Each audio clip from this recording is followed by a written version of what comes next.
Oke, ketemu lagi ya pada eh, video kelima ya, atau di pertemuan kelima ya. Di sini pada video kali ini ya, nanti kita akan bahas tentang POS, BIOS dan UEFI ya. Jadi kita akan bahas tentang ini. Ada POS. POS itu apa sih ya? Kalau pertemuan atau video yang sebelumnya ya membahas tentang merakit komputer ya. Nah, ini video di sini adalah mengenal POS. Jadi ini langkah selanjutnya setelah kita melakukan perakitan komputer ya. Jadi ini kemarin pertemuan terakhir kemarin adalah memasang ya. Ini memasang jenis-jenis komponen yang ada di belakang ya. Ini periksa komponen yang ada di belakang, pastikan semuanya sudah terpasang ya. Kemudian penutup casingnya ya. Kemudian pemasangan kabel eksternalnya ya, mulai dari ini VGA ya, penyambungan VGA, kemudian keyboard, mouse ya, USB ya, kemudian LAN ya, WiFi, kemudian yang terakhir adalah pemasangan kabel. Nah, setelah semuanya ini selesai dirakit ya, ini adalah yang pertemuan kemarin ya, video kemarin ya. Setelah selesai ini baru kita nyalakan komputernya.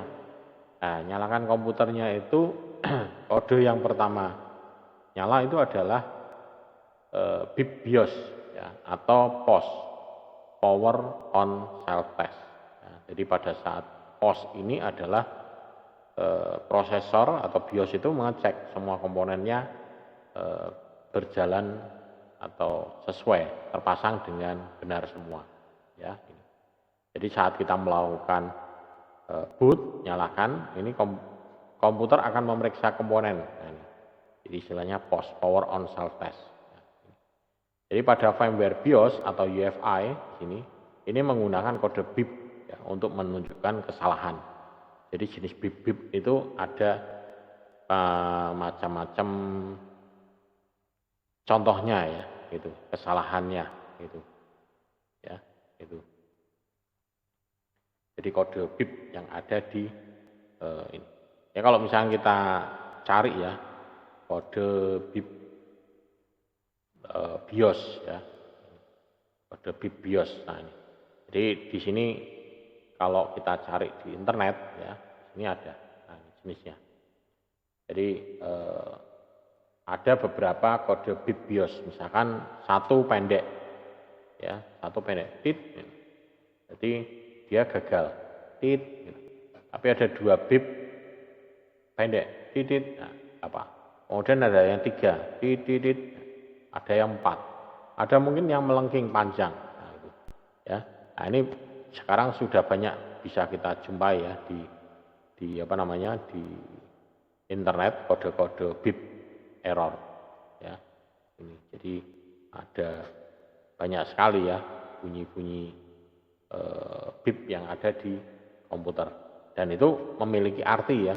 Jadi kalau misalkan komputernya dinyalakan kok ada bunyi BIP-nya seperti itu ya, kita ya sebisa mungkin langsung menonaktifkan dulu ya, menonaktifkan komputernya ya. Contohnya misalkan ini ya, ini ada suaranya enggak ini? Ya, contohnya ada BIP. Ya ini untuk simulasi suaranya tidak ada. Ya, jadi ini ya, bisa dicari di internet ya. Ada BIP 1 kali, 2 kali, ada yang BIP panjang, 1 pendek, 1 panjang. Ini 1 BIP panjang, ya, ada 3 BIP pendek. Nah, titit. Nah, itu biasanya memori atau mungkin BIP 1 panjang tit, nah, itu VGA-nya ya, itu macam-macam ya suaranya itu bisa juga. Jadi kalau misalkan sekarang pada saat kita melakukan perakitan ya paling yang muncul ya error hanya di ini saja di memori, ya, hanya di memorinya yang yang gagal. Kemudian selain kode BIP ini ya, ini ada juga komponen penting yang lainnya, misalkan VGA, ya, memori, perangkat I/O. Ini juga sama, harus terpasang dengan benar, ya. Kemudian ada POS ini yang dapat digunakan untuk membantu mendebak masalah POS. Ada card POS, ya. Jadi ada sejenis card yang dipakai khusus ya untuk melakukan analisa atau debugging, ya. Jadi dipasang khusus, oh ini rusaknya apa. Biasanya sih itu di toko-toko komputer ya, di tempat-tempat servis komputer itu dia punya alat-alat khusus ya untuk mendiagnosa, ya. Kemudian BIOS ya, BIOS atau CMOS, BIOS ya, Basic Input Output System, ya. Kalau CMOS ini adalah baterainya ya, beda ya. Kadang orang bilang antara BIOS dan CMOS itu sama, padahal beda ya. Secara gambarnya dulu ya. BIOS PS CMOS.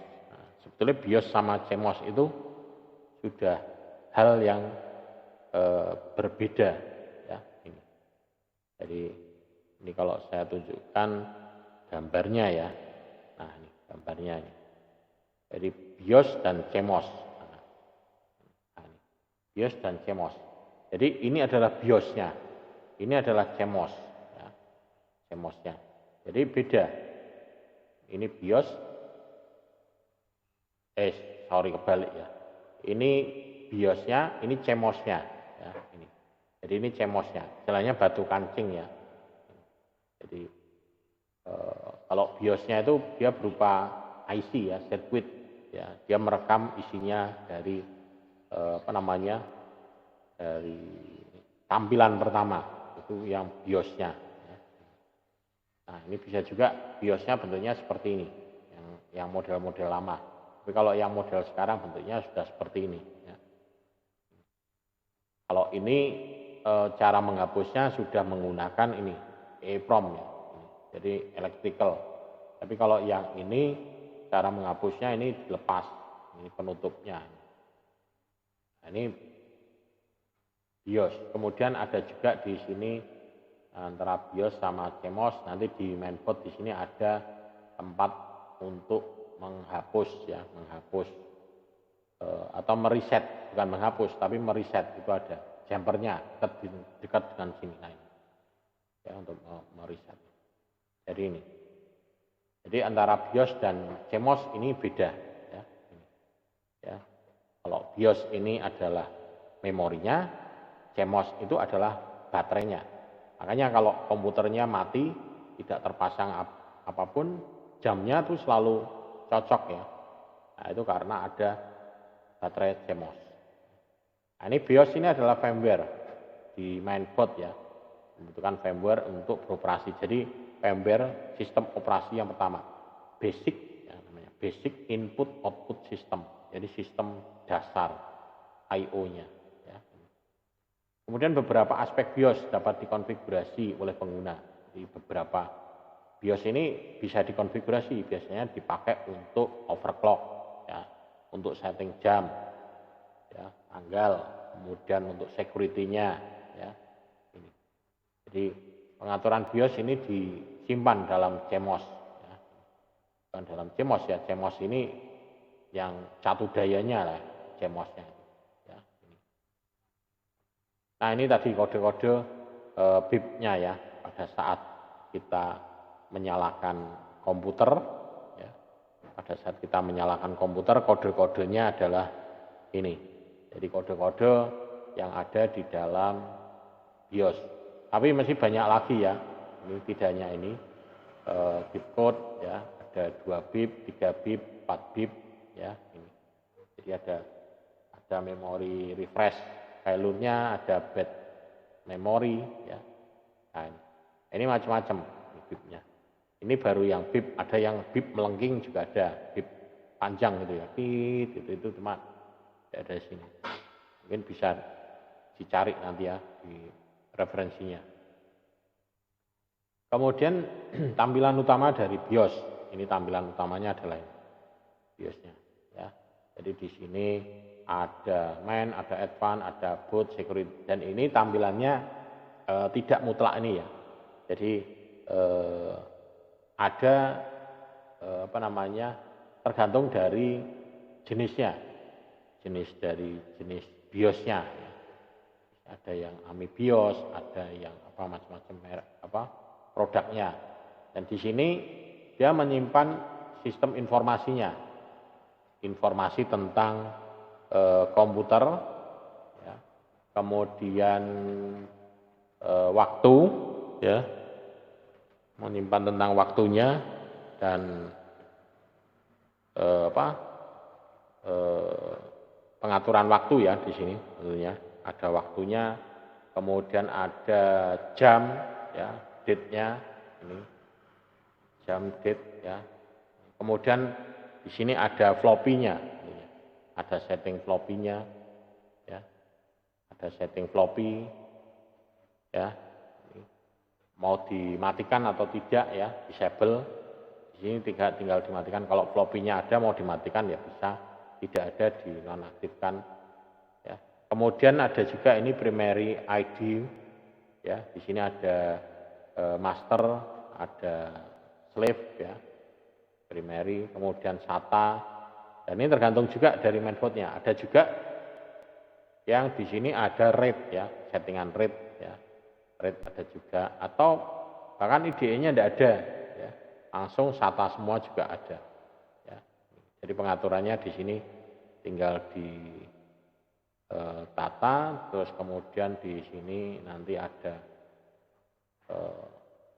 bootnya mau dipasang di mana, boot pakai SATA 1, 2, kalau zaman dulu kan bootnya bisa cuman hanya A, C, D, atau D, C, A, atau D, C, A, atau C, D, A, ya. Hanya 3, tapi kalau sekarang enggak, bootnya bisa kita atur, bahkan sekarang boot dari flash disk juga bisa, ya, boot dari flash disk, ya, dari eksternal, ya, flash disk, boot dari itu bisa juga, ya. Kemudian ya program pengaturan BIOS ini. Jadi di dalam BIOS ini mengizinkan pengguna mengubah pengaturan BIOS, tapi tidak semua, ya, tidak semua jenis BIOS, ya, atau biasanya mainboard, ya. Mainboard itu dia mengizinkan mengubah, ya. Jadi ada beberapa yang tidak diizinkan, ya. Contohnya yang misalnya tidak diizinkan adalah sekarang itu rata-rata adalah overclock, ya, setting prosesor. Tapi ada juga mainboard yang khusus untuk overclock, ya. Jadi dibuka, memang dibuka, ya. Jadi pengaturan BIOSnya dibuka sehingga kita bisa tingkatkan clocknya. Tapi kalau kita mau tingkatkan clocknya, istilahnya overclock, ya, itu kita butuh pendingin yang khusus, ya. Pendinginnya harus dibuat yang khusus karena itu akan mempengaruhi usia dari prosesornya. Satu, kedua, kalau terlalu panas juga prosesornya yang rusak, ya. Makanya pendinginnya itu yang harus kuat, ya. Biasanya kalau orang-orang yang suka game, ya, main overclock itu pendinginnya itu udah ekstrim, ya. Pendinginnya pakai cooler, ya. Bahkan ada yang pakai di eksternal pakai radiator gitu, ya. Pasang pakai radiator juga. Nah, itu. Kemudian alasan umum perubahan BIOS adalah ini. Nah, ini optimasi, ya, optimasi sistem dan perubahan perangkat keras. Nah, ini biasanya ini perubahan perangkat keras kalau di BIOS itu biasanya sih hard disk, ya. Tapi kalau rata-rata BIOS sekarang itu hard disknya di BIOS settingannya sudah auto, ya. Kalau zaman dulu enggak, kita harus setting dulu silindernya berapa, tracknya berapa, sektornya berapa, kapasitasnya berapa. Ya, kita harus menentukan satu-satu. Dan kita harus baca di harddisknya. Di harddisknya itu ada, oh ini kapasitas sekian, silindernya sekian, tracknya sekian, sektornya sekian. Ya, sudah disetting. Kalau itu sampai salah nyeting, nanti harddisknya tidak akan kebaca. Ya, itu. Itu biasanya untuk komputer-komputer zaman dulu itu ngatur apa namanya, ada track, ada silinder, dan harus tahu persis ya, dan disesuaikan dengan informasi yang tertera di harddisknya. Di harddisknya itu di atasnya itu ada keterangannya ya, track berapa, silinder berapa ya, itu. Dan dapat diakses ya, dengan menekan tombol ya, ini kombinasi tombol ya. BIOS ini bisa diakses dengan menggunakan tombol itu ya, misalkan F1 ya, atau F2 atau F10 ya, atau F-skip ya, atau del ya, gitu. Biasanya ini kombinasi itu F11, F12 nah, biasanya antara tombol-tombol itu tergantung dari merek komputer atau jenis BIOSnya ya, ini. Jadi biasanya pada saat pas pertama kali boot nyala itu akan muncul press F1 to setup atau apa, atau press F2 to setup ya, gitu. Atau press del to setup. Nah, itu. Jadi ada apa namanya, informasinya. Ya kalau mau lebih detailnya ya ini lihat di buku manual di mainboardnya. Dan untuk pengaturan UEFI maupun BIOSnya. Ya, ini. Kemudian di sini ada istilahnya UEFI. Ya, UEFI ini juga sama ya, firmware ya, UEFI. Ini melakukan tugas yang sama dilakukan oleh BIOS. Tapi di sini UEFI ini didesain untuk isinya membuat ini desain ulang ya BIOS. Jadi dia bisa diakses dengan menekan tombol yang tepat atau kombinasi tombolnya. Jadi secara tampilan beda ya. Jadi misalkan saya tunjukkan, misalkan BIOS PS UEFI, UEFI ya ini. Jadi tampilannya udah beda. Nah ini.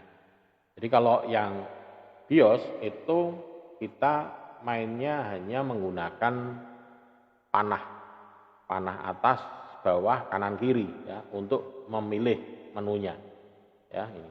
Tapi kalau yang UEFI ini dia sudah menggunakan mouse. Jadi interaksinya mouse ini sudah jalan ya. Klik mouse-nya ini sudah jalan. Ya. Nah ini tampilan yang UEFI. Rata-rata sekarang itu sudah dalam bentuk UEFI ya, UEFI. Nah, jadi sudah pakai ini. Jadi tampilannya, grafisnya di sini semuanya bisa ditekan pakai menunya, pakai menggunakan keyboard. Ya pakai mouse, kursor mouse. Beda dengan yang BIOS. BIOS yang lama kita masih menekan memilih pakai panah atas, bawah, kanan, kiri. Hanya itu aja. Atau pakai ini plus minus atau PK down ya ini. Jadi menunya di sini atau F6 atau F5 nah itu. Ya, sementara yang tampilan UEFI ini sudah lebih istilahnya user friendly ya, tampilannya. Jadi pakainya sudah mouse, tidak perlu keyboard. Lebih bagus ya, tampilannya. Ini yang UEFI. Jadi dia lebih unggul ya istilahnya. Jadi desainnya lebih bagus. Ya. Nah ini adalah tampilan yang di BIOS ya. BIOS setup utility. Ya. Di sini mulai dari setup utility. Ya. Kemudian setelah setup utility di sini bagian advance ya. Ini yang tengah ini bagian advance ya. Ini. Mungkin kalau ini saya besarkan ya, ini ya bagian utility. Nah, saya besarkan dulu. Nah, ya. Ini dia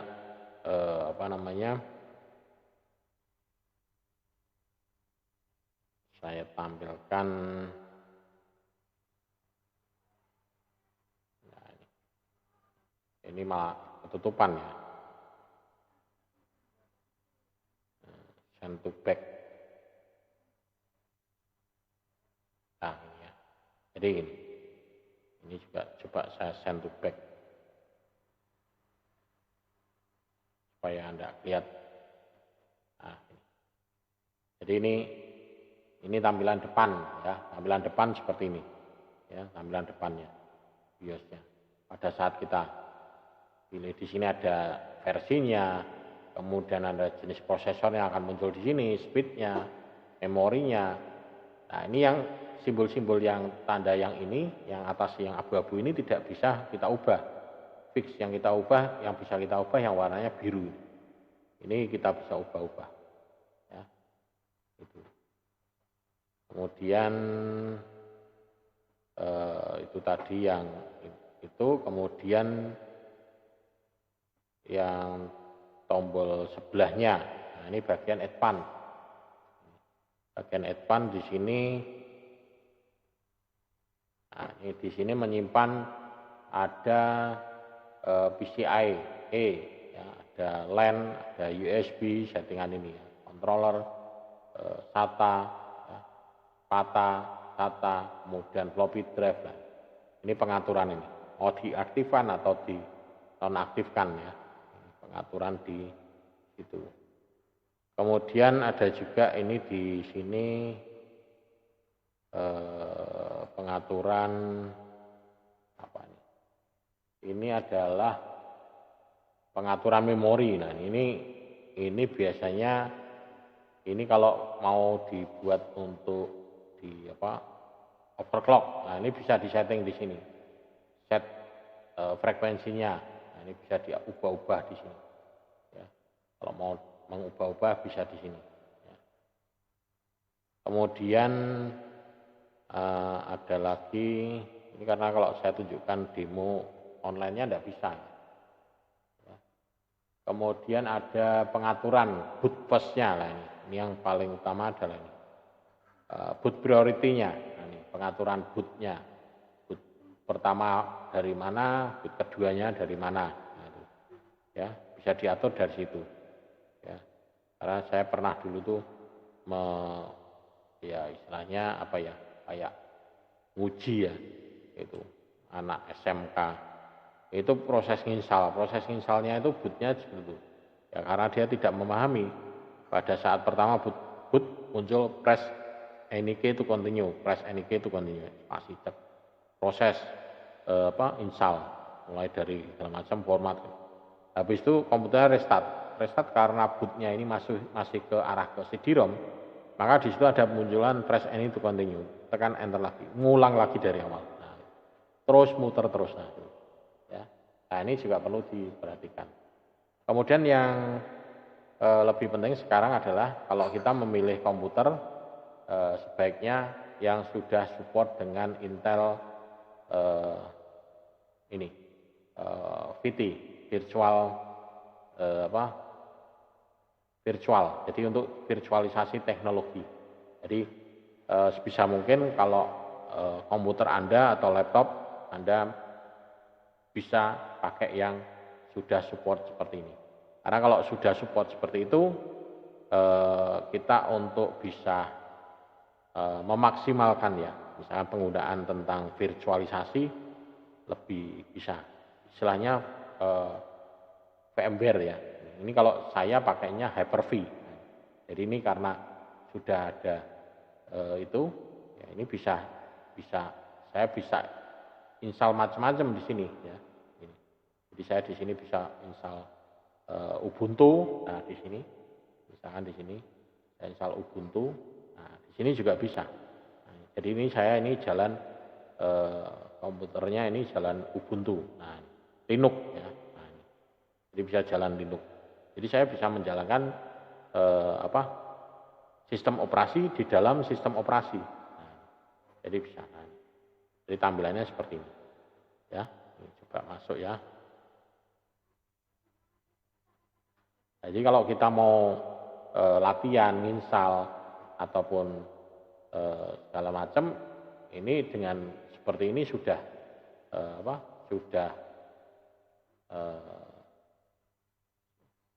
sudah bisa ya. Ini di sini mau connect internet juga bisa. Karena di sini sudah saya routingkan dengan komputer saya. Coba bisa enggak buka internetnya. Internet bisa enggak? Nah ini bisa ya, bisa ternyata. Coba misalkan berita terkini. Nah bisa ya. Jadi bisa buka internet. Jadi ini saya bisa dengan luasa. Ya. Ini kalau mau latihan ya, mau install sistem operasi hacking ya. Ini kalau mata kuliah yang keamanan jaringan komputer ya, bisa. Ya. Kemudian kita shutdown, ini bisa juga shutdown. Oke, shutdown, oke shutdown ya. Ini proses shutdown. Tapi ini jalan di virtual ya. Dan ini kita bisa men-setting ya, bisa menggunakan komputer saya ini bisa lebih dari satu ya, bisa lebih dari satu ini. Saya jalankan 2, 3, 4 itu bisa di sini. Nah, ini syaratnya adalah komputer kita harus support dengan ini tadi ya, virtualisasi ya. Jadi ya di BIOS-nya jadinya. Di BIOS-nya itu harus ada support sudah ini. Intel virtualisasi teknologi ya, harus ada ini. Ya kalau enggak ya enggak apa-apa, cuman kan agak berat gitu ya. Prosesornya kerjanya berat. Tapi kalau sudah ada itu berarti sudah support untuk virtualisasi, bisa pakai Hyper-V. Kalau Hyper-V tadi itu bawaannya Windows 7, 8, 10. Tapi kalau Anda mau pakai yang pihak yang dari luar itu, bawa di luar itu pakai ini apa namanya VMware ya, pakai VMware juga bisa ya. Kemudian informasi yang ada di BIOS ini tadi ya, di BIOS ataupun di UEFI ini dapat memberikan informasi tentang perangkat keras yang diinstal termasuk CPU, memori, hard disk, dan drive optik ya. Ini biasanya dipakai untuk troubleshooting ya, troubleshooting. CPU-nya benar enggak, kemudian memorinya berapa, hard disk-nya berapa. Nah, ini informasi komponen BIOS-nya. Kemudian di konfigurasi BIOS ini memungkinkan untuk menyesuaikan aspek khusus ya. Jadi aspek khusus dari perangkat kerasnya bisa disesuaikan di konfigurasi BIOS-nya. Ya. Misalkan memori atau mungkin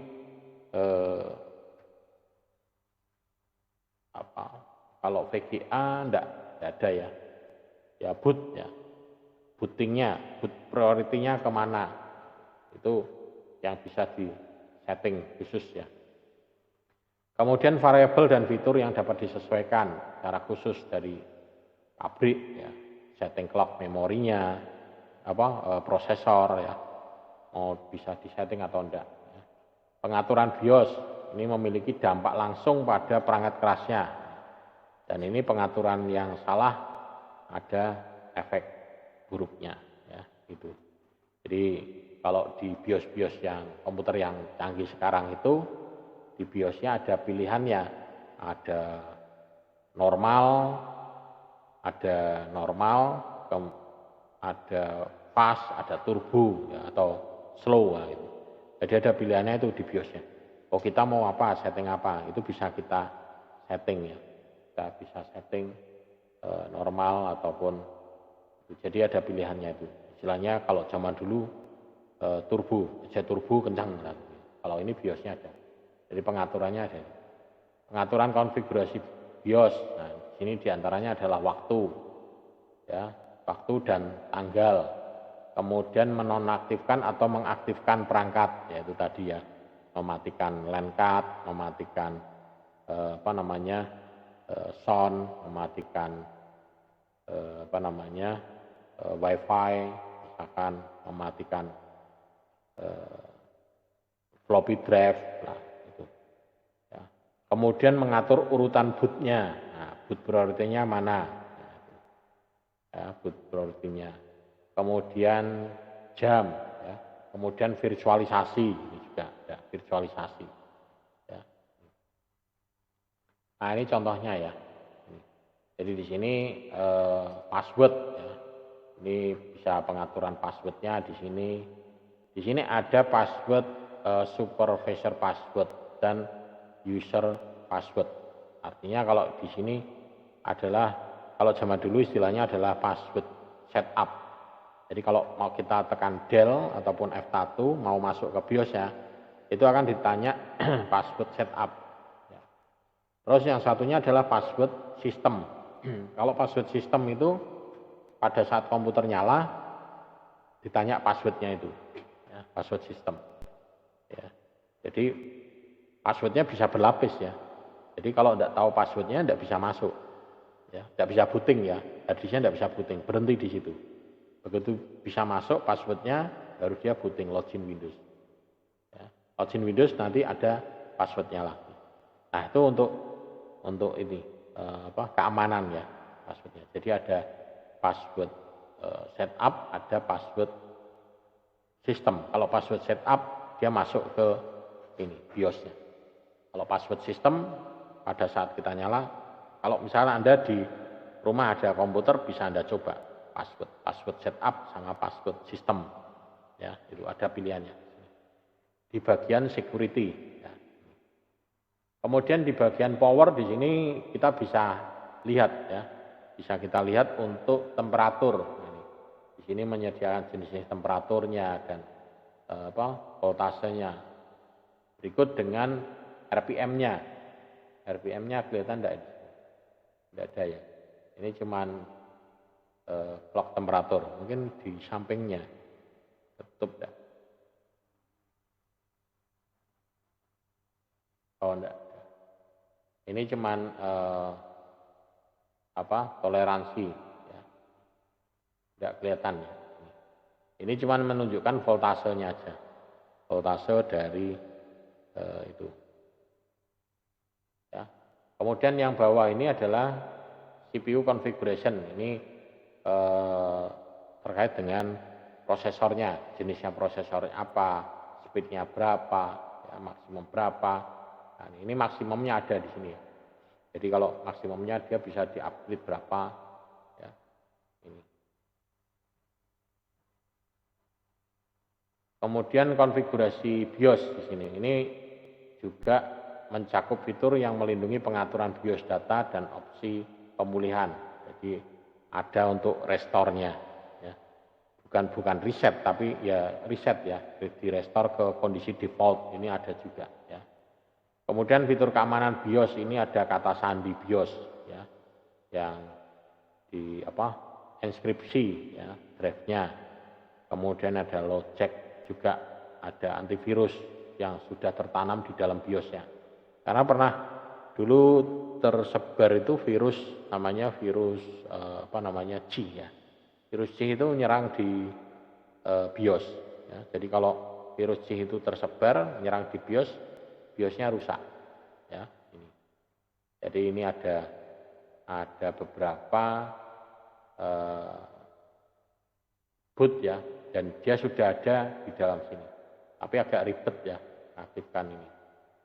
Kemudian diagnostik dan pemantauan hardware BIOS. Ini berguna untuk memantau aktivitas mainboard juga ya. Dan perangkat keras yang terhubung ya.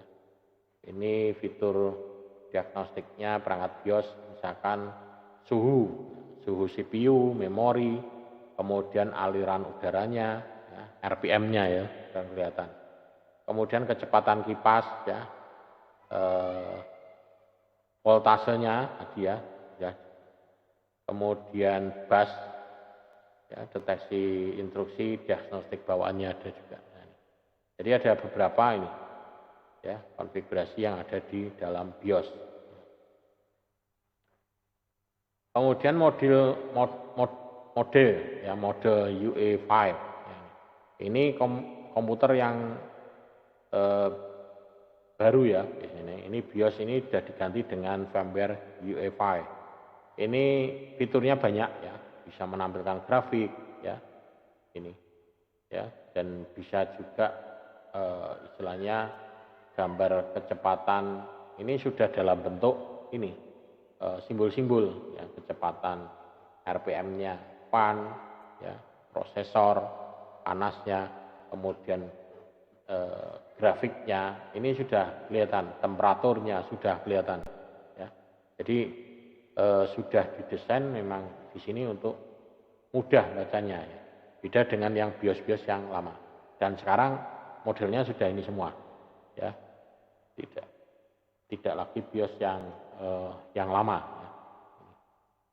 Di sini ada juga ya mencakup fitur yang lebih, misalkan AI, Quick, Advance, Monitor, dan bootnya pilihannya. Ya. Kemudian upgrade, nah ini perlu juga ya kalau misalkan kita mau melakukan upgrade komponen komputer. Pada saat kita mau melakukan upgrade ya, biasanya kita mengarah ke komponen yang lainnya yang perlu ditingkatkan juga ya. Jadi misalkan kita mau mengupgrade, kita lihat dulu mainboardnya itu support sampai apa dan apa yang akan bisa kita upgrade ya. Biasanya yang bisa di-upgrade adalah storage ya, hard disknya dinaikkan, memorinya ditambah, prosesornya diganti, kecepatannya lebih tinggi lagi. Tapi itu semua tergantung dari mainboardnya. Mainboardnya support atau tidak, mainboardnya kapasitasnya mampu atau tidak. Ya. Memori misalkan hanya mampu 16, misalkan hanya mampu 8 GB. Ya. Kita upgrade menjadi 16 GB, ya kebacanya tetap 8 GB. Ya, gitu. Jadi tidak bisa kebaca semuanya. Hard disk juga gitu. Dia hanya mampu membaca hard disk kayak mainboard yang zaman dulu ya. Mainboard zaman dulu itu hanya mampu membaca hard disk 2 GB. Kalau dipasang hard disk yang 4 GB, dia tidak bisa, ya, tidak detect. Ya. Dulu ada istilahnya namanya on track. Ya. Itu punyanya Sigit. Ya, punyanya Sigit.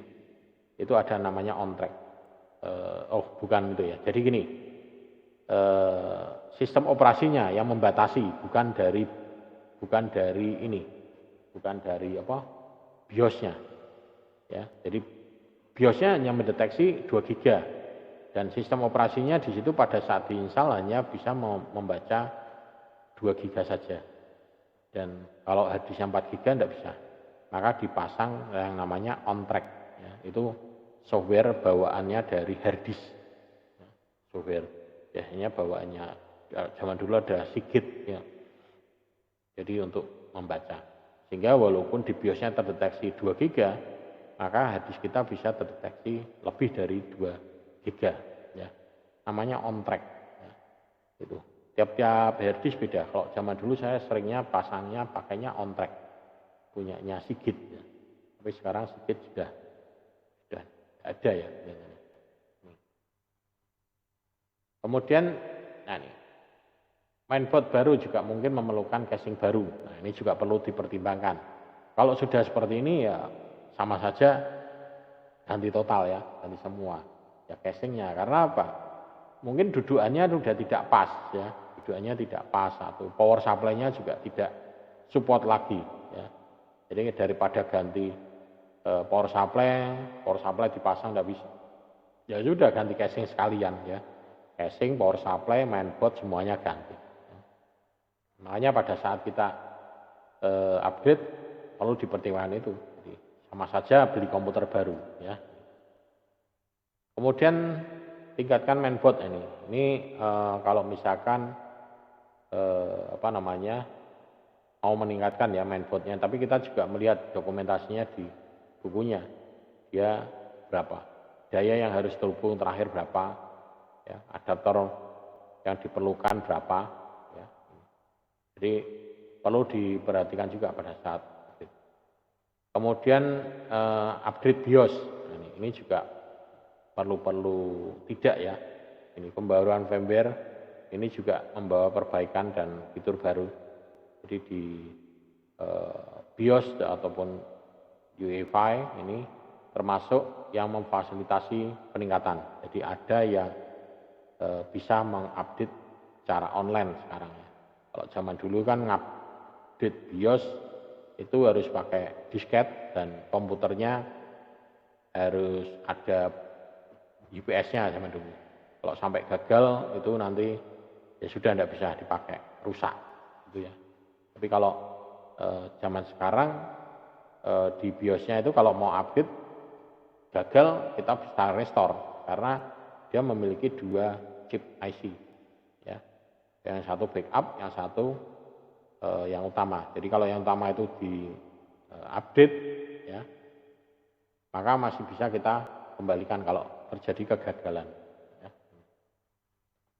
Kemudian ini firmware modern ini tidak membutuhkan penggantian dari chip ROM. Ya, nah, ini sebaiknya kalau misalnya kita mau mengupdate BIOS, nah ini konsultasikan dulu dengan situs webnya atau cari sumber resminya ya, dan download firmware dari situs resminya, jangan dari situs yang lain ya, sumber-sumber yang kurang dipercaya ya. Jadi sebisa mungkin kita ambil dari sumber-sumber atau situs yang bisa dipercaya gitu ya. Nah ini jenis mainboard ya, mainboard yang lama. Kemudian ada juga ini yang di sini ada pemasangan heatsink. Nah ini yang gambar mainboard yang baru ya. Jadi bentuknya ya. Kemudian pendingin. Nah ini pendingin CPU ini juga penting ya, pendingin. Bahkan ini juga perlu dibersihkan secara berkala kipasnya. Karena di sini sumber kotorannya di sini. Ya kalau pendinginnya itu sampai ketutup kotoran ya, itu akan menyebabkan pemuaian panasnya itu akan berkurang ya, karena terhambat oleh kotoran sehingga kipasnya itu tidak maksimal bisa mendinginkan heatsinknya ya. Jadi CPU baru kemungkinan akan membutuhkan unit pendingin dan kipas yang baru. Kemudian ada juga firmware yang digunakan untuk monitoring suhu, kecepatan kipas dan aliran udaranya. Ini ada juga. Jadi di firmware ini ada. Sehingga kalau misalkan suhunya naik, kipasnya keputaran-putarannya akan mengikuti naik juga. Ya. Dan ini sangat penting ya, karena ini istilahnya nafasnya ya. Kalau ini sampai panas ya sudah mati. Pernah biasanya kalau panas, ada yang panas langsung mati, shutdown, restart, atau ada juga yang bunyi dulu, melengking, tit, tit, tit, nah, jadi ada suaranya. Habis itu nanti mati, nanti nyalakan lagi bisa, nanti nyala 5 menit, mati lagi. Biasanya kayak gitu bisa jadi pendinginnya yang kurang sempurna pendinginannya. Dan ini pendinginan bisa dilakukan menggunakan pendinginan yang ekstrim ya, menggunakan eksternal power, eksternal cooling fan. Nah, ini. Kemudian selain itu meningkatkan memori, ini yang bisa juga menambah memori. Nah, tapi yang perlu dipertimbangkan adalah di sini jenis memorinya, ya, ukurannya kemarin yang di video berapa ya, pertama atau kedua tuh ya. Clocknya harus sesuai dengan clock di mainboardnya atau clock memori yang sudah terpasang ya, ini. Kemudian berapa jumlah slotnya, maksimalnya berapa, jangan dipaksakan karena slotnya banyak pasangi semua ya itu. Jadi dilihat dulu maksimalnya berapa. Kemudian pemasangannya, ya, ini.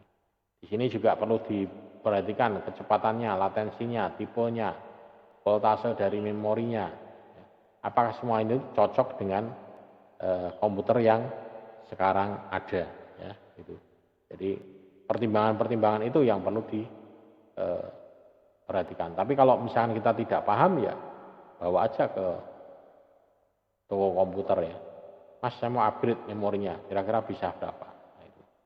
Karena saya pernah dulu ya upgrade laptop, memorinya saya pasang dipasang malah tidak bisa, blank, tidak nyala. Karena apa? Clocknya beda, ya, clocknya beda. Jadi clocknya beda sehingga tidak bisa nyala. Ya, ya itu kalau kita belinya langsung datang ya. Ya kalau belinya online, belinya online dipasang ra iso, wis arep dikembalikan ya tidak bisa. Tapi kalau kita datangnya langsung ke tokonya, Mas upgrade memori ini, bisa ndak? Oh dicoba dulu. Oke coba, kalau bisa saya beli, kalau ndak bisa ya cancel ya. Nah, gitu. Jadi ada kesepakatan tadi dulu. Tapi kalau belinya online ya ndak bisa ya. Jadi ya sudah ndak bisa dikembalikan. Kemudian ada juga di sini beberapa fitur-fitur ya yang bisa dipakai untuk melakukan pengecekan. Contohnya di sini ada ini tampilan apa ini? Ini kalau saya besarkan ini tampilan apa ini? Nah, oh ini nganu BIOS ya, built-in BIOS-nya. Jadi kalau misalnya kita cari di internet built-in BIOS-nya berapa? Built-in 0027. Ini built-in 0026. Nah, ini semakin ke atas semakin baru ya. Ini fitur yang ditambahkan apa ya. Jadi ini menambah function CPU. Kemudian remove the function ini. Kemudian apa nambah apa. Ini hasil dari update BIOS ya. Ini. Jadi akan muncul informasi atau mungkin ini yang bisa kita dapatkan di keterangannya softwarenya update BIOS. Kemudian perangkat penyimpanan ya. Jadi motherboard ini mendukung transfer data yang digunakan adalah misalkan ATA, SATA, SCSI, ya, PATA. ATA itu sama dengan PATA ya. ATA ini PATA sama. Ya. Ini SATA, SCSI. Dan dia dapat menyediakan ini lebih banyak ruang penyimpanan. Jadi tergantung slotnya berapa jumlahnya, meningkatkan kecepatan baca tulis. Ini kalau sisa kosong harddisknya banyak itu baca tulisnya juga cepat. Ya. Ini ruang sistem operasi yang kedua misalkan. Jadi kita bisa menginstal lebih dari satu sistem operasi misalkan. Jadi harddisk 1 pakai sistem operasi A, harddisk kedua pakai sistem operasi B. Nanti kita main dari BIOS, bootnya dari mana. Ya. Kemudian meningkatkan file swap system, ya, toleransi kesalahan, kemudian backup juga. Nah, jadi media storage ini macam-macam ya di sini. Kalau sekarang sudah ada yang bentuknya M2 ya. Jadi BIOS-nya adalah SSD yang M2. Nah, jadi bentuknya SSD M2 seperti ini. Nah, ya, ini. Jadi bentuknya harddisknya ini harddisk ya, harddisknya seperti ini. Jadi SSD M2. Jadi kalau misalkan kita cari ya SSD PS M2. Nah, ini bedanya seperti ini. SSD. Ya, kalau yang SSD itu kan bentuknya fisik ya, kayak ini, kayak apa? Ya ada wujudnya besar. Kalau yang M2 yang lebih kecil, bentuknya kayak memori, card memori. Nah, ini hanya pada mainboard tertentu yang support dengan ini. Ya, ini laptop ini rata-rata sudah ada dua ya, yang pakai ini M2, ada juga yang pakai yang harddisk biasa ya. Kemudian ada juga yang mainboard ya, mainboard yang support ini. Ini misalkan mainboard support M2 ya. Ya, NVMe. Ya, jadi mainboard yang sudah support dengan ini. Ini contoh mainboard yang sudah support dengan itu ya, contohnya gambarnya. Nah ini letak slotnya ada di mana?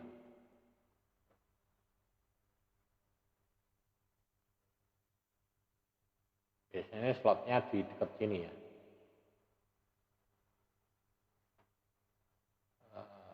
Ini tidak ada.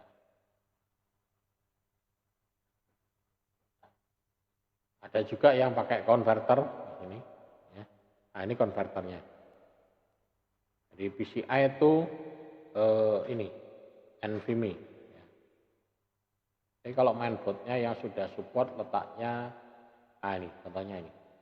Nah, ini. Jadi di sini sudah support dengan slot M2 tadi. Nah, nah ini. Jadi di sini letak pemasangannya. Ya. Pemasangannya di sini. Jadi masangnya miring gini 45 derajat, kemudian ditekan ke bawah, kemudian nanti dibaut di sini. Ya. Ini ada sini. Tapi kalau yang komputer-komputer NUC sekarang sudah rata-rata sudah pakai ini, ada ini NVMe. Jadi kalau pakai ini lebih cepat ya, speednya lebih cepat lagi. Nah, ini. Jadi mainboard sekarang sudah support dengan itu. Ya, ini. Jadi untuk perangkat penyimpanan itu, tapi untuk SSD dan sejenis SSD itu kalau ada kerusakan tidak ada gejalanya, mati langsung mati, ya gitu. Ya, kalau yang harddisk yang motor kan ada gejalanya, bunyi krek atau apa, ya, jatuh langsung rusak kalau yang itu. Kalau yang SSD jatuh tidak ada masalah, ya kayak flash disk itu ya, jatuh ya aman. Kemudian jumper, nah ini jumper yang ada di CD-ROM ataupun di di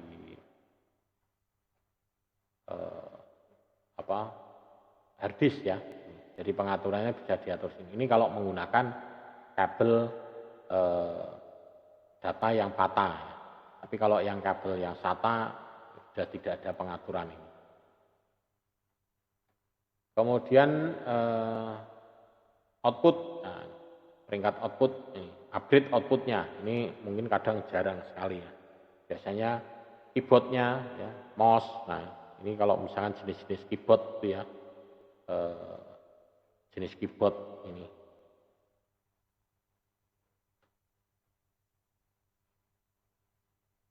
Jenis keyboard ya. Jadi jenis-jenis keyboardnya macam-macam. Nah ini. Jadi ada yang keyboard utama kayak gini, ada yang modelnya game. Nah ini lepas gini ya. Jadi masangnya sesuai dengan dudukan kursinya gitu. Ya. Jadi bisa dipasang seperti ini.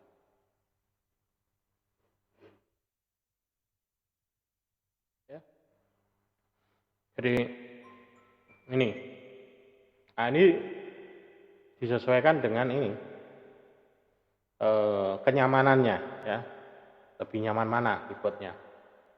Ini touch-nya juga sama ya, touch-nya lebih enak mana, empuk mana, karena orang kalau yang suka ngetik biasanya akan nyari keyboard yang touch-nya empuk ya.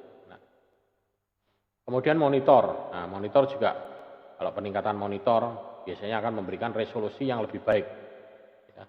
Mungkin layarnya lebih lebar, monitornya lebih dari satu. Nah, itu. Karena saya pernah masang itu monitornya ada 3 ya, gitu. Jadi untuk kerja enak itu, atau 2 monitor. Ini. Beberapa monitor dianggap sebagai peningkatan monitor ini. Dan perangkat baru memerlukan drive baru juga. Ya, ini adalah contoh-contoh gitu. Nah ini, keyboardnya dibuat ini, monitornya untuk kerja. Nah ini memang disesuaikan dengan pekerjaannya ya. Kalau memang pekerjaannya analisa seperti ini ya harus banyak monitor banyak. Biasanya untuk bagian saham, nah ini, kemudian bagian monitoring keamanan jaringan, nah itu keamanan jaringan monitor ini menampilkan grafik A, ini menampilkan grafik ini, menampilkan grafik yang lain, ya itu bagian keamanan jaringan. Oke, itu ini ada berapa ringkasannya, mungkin nanti bisa dibaca. Oke, mungkin untuk video kelima ya ini saya cukupkan sampai ini. Mungkin kalau ada yang mau ditanyakan ya nanti bisa ditanyakan via WA ataupun bisa juga lewat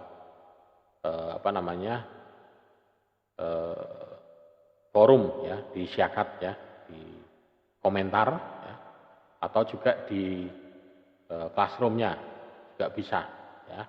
Itu. Mungkin itu saja yang bisa saya sampaikan pada video kali ini ya.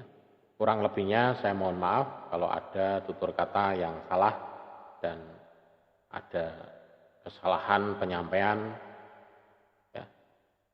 Terima kasih, sampai ketemu pada pertemuan video selanjutnya.